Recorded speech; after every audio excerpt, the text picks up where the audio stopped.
Hello everyone, welcome to Cherries Red Army match reaction. Chelsea 2, AFC Bournemouth 0. Back in the Premier League. Matt, gather your thoughts in a moment, because I do need you to subscribe to Cherries Red Army. In these times where we don't pick up wins, we need your support. Hit the like button, and of course get your comments down below. You might have watched it on Amazon Prime, you might have been at the game, you might have just been catching the cherries where you can around the world. Now, there won't be a match day vlog. There is a reason for that. I was preparing a match day vlog, started to go in through the turnstiles, and then they tried to take some of my equipment off me. Then I got threatened with my camera being taken away from me if I recorded any footage of the game. So I thought that I'm not going to lose my equipment at Stamford Bridge, especially if we lose. So there's no match day vlog. But there is a match reaction. You're smiling. I don't know why you're smiling. We're halfway home. We've lost the fixture at Stamford Bridge. We don't lose many games at Chelsea. You did the preview with me. I did. But let me get my thoughts out initially. I'm a little bit irritated. This is why I'm smiling. This is why you're smiling. I'm a little bit irritated, mainly because when I saw the lineup come out, I was not shocked with our first 25 minutes. I think it was very predictable. We were set up, in theory, to be hard to beat, but we were beaten quite comfortably in the first half, and then obviously there were changes. If we just focus on the first half, I think we got it massively wrong.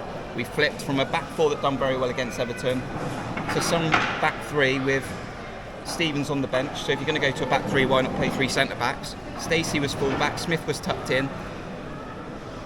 They just got through us like knife through butter, Matt.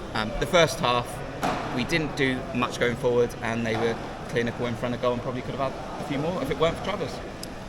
Yeah, I think it's probably a fair summing up, Kirk. I just don't like us in a back three or a back five, because it quickly turns to a back five, doesn't it? Particularly against opposition like Chelsea away from home. It's just smacks of let's match them up, and let's try and manage the game as best we can. Let's try and stifle them, and you're just adjusting for the opposition. I just don't think it's effective, us playing a back three. It's never suited us. Don't like it at all. Like I said, it turns into a back five, and what it does ultimately is it negates your threat going forward, because you're reliant on your two wing backs to push up the field to make sure that they're supporting your offensive players. And when you've got wing backs that are being pinned back, when you're not winning the midfield battle and your wing backs are being pinned back, you can't get out. You've got no outlet. I think you mentioned it, Kirk, pre-match. We didn't have enough pace in the midfield and up top.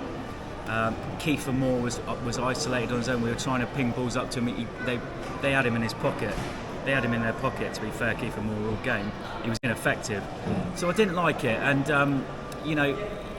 the fact that we were trying to manage the game in that way and stay resolute and stay solid, keep the game at 0-0 and try and nick bits and bobs here and there on the break, it didn't obviously work. We went 1-0 down, quickly went 2-0 down, and the game really is over at that point. The crowd are up at Stamford Bridge. You're not allowing them to come into play, really. You're not allowing them to get frustrated with the home team, and for them to get on their backs a little bit, and for the pressure to start to mount for Chelsea. We've allowed them to win the game in the first 45 minutes, and you bang on really what you say, Carl. I think the second 45, Gary O'Neill realised, and he does. I'm with Gary at the moment. You have to stay patient with him at the moment. He's been selected. He's been chosen to be the manager of our football club, and I think you have to give him a certain amount of leeway, because he has proved that he can learn very quickly on the job. I mean, he proved that again at half time. He obviously conceded that he made a mistake in how he set up, maybe in terms of the back three, the back five. Went with the back four. Second half, so much better, wasn't it? So much better. We looked more solid. Nobody seemed to know their job first half. We were all over the place. We were getting cruelly exposed down our left-hand side. Jordan Zamora in particular. Philip Billiam was ineffective. So was Kiefer Moore. Dom Solanke didn't have his best game. It almost negates his threat as well. We just did not look comfortable in the formation. Second half, so much better. 4-5-1, 4-3-3, call it what you want, but we look far better. Chelsea, of course, had their moments. Of course they were. They're at home, they're 2-0 up.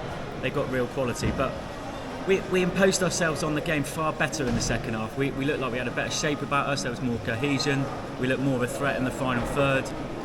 So my question would be, as yours probably is, Kirk, why change it? Why go from a back four that was so effective against Everton, even up to a point at Newcastle away, a 4-5-1, we come out the wrong side of it, a 1-0 defeat at Newcastle, but were solid all game and could pick our moments on the break, to go to a back five like we did and see what we saw in the first half. It's a little bit baffling, and Gary is learning on the job, and he's proved that he can learn quickly, but we haven't really got the time for him to keep learning, have we? Because ultimately he has to keep us in the Premier League. I think you've hit the nail on the head, and that's, for me, it's the learning, because I don't think he's got experience to lean on, and he hasn't got circumstances that he's been in.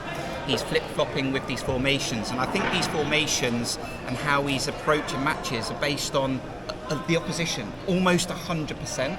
And that's what he's done today. Chelsea are a team that haven't won in 5. They've got players out of form. We've almost played some players into form today. Mason Mount is having a terrible season. Today, he's scored a goal. He's had one cancelled out. We've made him look good. I think the irritant for me really is that the fact of we've set ourselves up to try and be hard to beat. We've been beaten comfortably. The weird thing is, not very weird, it's quite obvious, that when you play to our strengths and you get combinations on the pitch, Jayden Anthony and you get Jordan Zamora, you suddenly have a back four. You suddenly get Solanke and Kiefer Moore. I know Kiefer Moore didn't have the greatest game today, but you're on the front foot. You get Christie in the game. We're quite effective. And I'm not blind to the fact, because I know whoever follows my Twitter of any comments I've made, and some have said, they sat back Chelsea, they were 2-0 up. Of course, I'm not blind to that fact. What I'm trying to say is, when you play to Bournemouth's strengths, we are actually a good football team. Now, we might still lose, but there are better ways to lose. And we could have gone there today and lost 2-0, but actually been a bit better. The fact is, we've gained some heart back in the second half. But as a fixture, it was over in 25 minutes, 30 minutes, whenever those 2 goals went in. For me, the fear I've always had with Gary O'Neill, and I think there's a split. I think there are people that don't understand the appointment. I'm in that camp. I don't quite get it. You're in a new era with Bill Foley, who wants to do big things, but we've made an appointment that's very old Bournemouth. What we've done loads of times previously, employ someone within. He's on the payroll, and I just worry that he's really short of experience, and these flip-flopping of formations and trying to make things work. I don't know if we've got the time to allow him to just throw away games just so he can gain experience. Yeah, look, nobody was expecting us to come to Stamford Bridge and win the football match. I certainly wasn't. It's always going to be a big ask. They're a quality side. They haven't got going this season. They've got a new manager. They're trying to find their way. Graham Potter, similar situation to Gary O'Neill in some ways. He's flip-flopping about with his formation, his personnel, his playing staff. But he found the right blend and the right ingredients today, not through anything that he did or through what Chelsea did so much, but how we allowed them to dictate proceedings because of how we set up. Look, going back to what you said, Kirk, we selected Gary O'Neill. He probably deserves the chance, only because he's a young manager who's come in, the players have bought into him. He's connected with the football club. He's connected with the fan base much more than the previous manager did. So you have to have a certain amount of sort of tolerance and a certain amount of patience with him for that, because he has proved also that he can get results.